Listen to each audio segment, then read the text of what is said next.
Um poema para Deus. Pois somos feitura dele, criados em Cristo Jesus para boas obras, as quais Deus de antemão preparou para que andássemos nelas. Efésios 2:10. A beleza da vida criada por Deus contrasta com toda a força da imperfeição na atual existência humana. Quando pensamos em um anjo, geralmente vem à nossa mente pensamentos sublimes de um ser majestoso e glorioso, que reflete assim as características daquele que o fez. Todavia, quando olhamos para o ser humano caído, dificilmente notaremos algo parecido. Embora a imagem e semelhança de Deus permaneçam no pecador, elas estão como que soterradas embaixo dos escombros do que já foi uma vida perfeita e maravilhosa. Vez por outra, pode-se perceber sepultada sob toda a ruína humana uma ou outra forma da imagem perdida de Deus. O que prevalece são atitudes egoístas e até insanas de seres que se transformaram de refulgente luz em as mais densas trevas. Todos estão sempre certos, todos explicam suas atitudes como necessárias. Dificilmente se vê o reconhecimento do erro, a proclamação das próprias limitações e fraquezas, a virtude máxima esperada para pecadores. Predomina a soberba e a arrogância do super-homem nietzschiano. Porém, a verdadeira humanidade, aquela criada por Deus, possivelmente já superior em glória aos anjos, é seguramente tornada assim a partir do momento que o Criador se tornou também criatura e assumiu lugar entre os homens. O texto epigrafado mostra o resgate da vida humana, momento no qual o Senhor retira um perdido dos escombros do pecado da existência humana e o reconstitui nova vida, tendo como base a vida de Jesus Cristo. Sabemos que Jesus é o segundo ou último Adão, como o apóstolo Paulo chama. Ele assume a posição perdida pelo primeiro homem como representante da humanidade.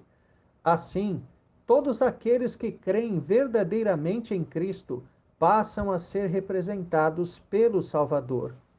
Em outras palavras, tudo o que Jesus realizou em sua vida, morte e ressurreição, passa a ser realidade na vida do crente.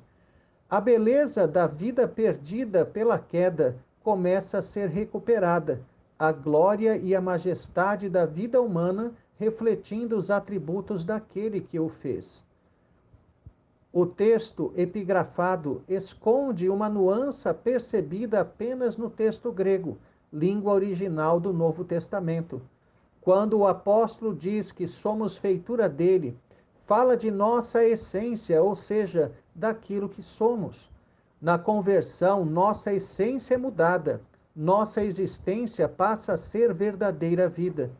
A palavra grega traduzida por feitura é poiema, de onde vem a palavra portuguesa poema. Seu sentido não é o conjunto de vários versos em poesia, mas uma obra artesanal, algo produzido diretamente pelas mãos de alguém. A profundidade daquilo que Paulo está dizendo está na associação da conversão à criação do homem. Na narrativa da criação de Adão, vemos o Senhor pôr suas mãos no barro e diretamente modelar o corpo do ser humano. Todas as coisas vieram à existência pela palavra de Deus, mas o homem por suas mãos. Em Gênesis, Adão é o único que é mostrado não feito pela expressão verbal do Criador Trino. Ele não disse, haja homem e houve homem. A intenção é mostrar a atenção especial que Adão e a raça humana tiveram de Deus no ato criador. Ao utilizar o termo poiema para se referir à conversão, Paulo equipara a criação do homem à conversão do eleito.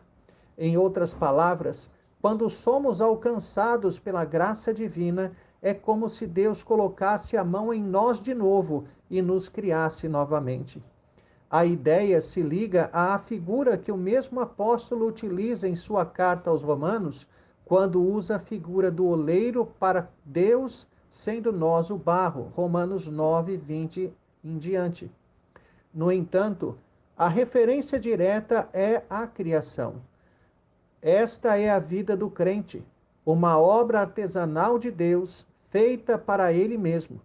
Nossa responsabilidade é nos colocar diária e integralmente nas mãos recriadoras do Senhor, a fim de que o Criador refaça nossa vida no modelo de Jesus Cristo ressuscitado.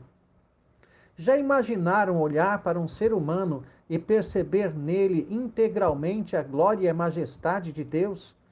Um ser exuberante e digno, que vive integralmente para o Deus verdadeiro, que dedica todas as suas obras conscientemente ao serviço do Senhor.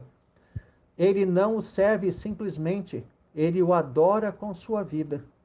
A maravilha da humanidade recuperada e expandida em Cristo é o poema que cada um deve ser para Deus, a reconstrução de uma vida segundo as Escrituras. A minha e a sua vida devem chegar diante do Criador como um poema de Deus a si mesmo. No entanto, ao invés de doces palavras poéticas, um ser transformado, moldado e esculpido, nossas imperfeições corrigidas constantemente e nossa vida aperfeiçoada. Pense em seu ser aperfeiçoado pelo Santo Espírito de Deus, a natureza humana exuberante no padrão das obras perfeitas do Criador. Esse é o nosso alvo, não apenas a ser buscado, mas vivido. A bênção de ser um redimido no sangue de Cristo, nova criação de Deus. Tenha um excelente dia na presença do Senhor, Reverendo Jair de Almeida Júnior.